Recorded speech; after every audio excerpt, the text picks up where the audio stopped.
If there is one conversation that we've all had very frequently over the last couple of years, it is the great thanks we have to our medical community and the advances that they're making all the time in medical research and technology. That is true for almost any field of medicine, but certainly when it comes to orthopedics. Dr. Tim Ballard joins us this morning. He is a total joint replacement surgeon with the Center for Sports Medicine here in town. If I didn't get that quite right, main thing to know is if you've got hip pain, knee pain, he is your man who can help you. So good morning, Dr. Ballard. Hey, good morning, Julian. You nailed it. I am Tim Ballard from the Center for Sports Medicine and Orthopedics, and I specialize in adult hip and knee reconstruction. So the thing that people need to remember, I guess, is that very frequently these really do go hand in hand, or hip and knee. I mean, your leg is completely meant to connect one part to another. So if your knee is not aligned properly, you could end up having problems with your hip later on. Is that fair? Sure, absolutely. And I'll tell you, for me, of course, I look at the global patient when you come in with concerns, but it's impossible for me to adequately evaluate hip or knee problems without looking at the other joint. So, for instance, I see a lot of people with a particular hip problem that come in typically with knee pain, and vice versa. You can have knee pain that's coming from your hip because one's at one end of your femur or thigh bone and the other's at the other end of your femur or thigh bone. So I definitely look at them both together. And I guess that's something for the patient to remember when they're coming into your office, and why you're so thorough in asking questions that might not seem relevant to the unskilled ear, because you have to really know where their pain is. You have to watch them walk. You have to examine a lot more than what they're just telling you to find the source of the problem. That's absolutely true. And along those same lines, though, I always say in orthopedics that usually if you'll listen to the patient, within about 60 seconds, they'll tell you what the problem is. Okay, now I mentioned the advances in medical research and technology. So once upon a time, not too long ago, if you heard about somebody having a total hip replacement, you would just wince in fear for that person. Those days are gone. People recover quickly. Oh yeah, Julie, I agree with that completely. So first, let me step back and just give us sort of a basic foundation of what we're talking about with hip and knee replacement. So your knee, for instance, is made up of the end of your thigh bone or femur and the top of your tibia or your shin bone, and those bones come together. There's cartilage, like the gristle on the end of a chicken bone. Similarly, on your hip's a ball and socket joint.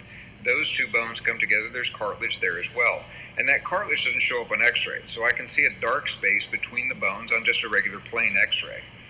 When that dark space is gone and you're rubbing bone on bone, the only way to fix that problem is to put new surfaces on the ends of the bones. Surely at early stages, an anti-inflammatory medication, an injection, certain situations, a brace, occasionally even physical therapy may take the edge off a little bit, but when you get past all those non-operative treatments and need something done surgically, a hip or a knee replacement is basically putting new surfaces on the ends of the bones. And some of the exciting advancements that have occurred include design things. So our knees and hips now, we're hoping, are going to be 30-year joints. So when I started doing this a quarter of a century ago, you hope that somebody got 10, 15 years out of something, and so you tried to hold them off on surgery till they got later in life. Now, with the advanced longevity of these components, it's something we can offer to a younger and younger population, so you don't have to waste your 30s and 40s, for instance. Even if you're a young person with a joint that's completely worn out, you can get that fixed and get back to moving. The other thing that's exciting now is these joints are so stable and durable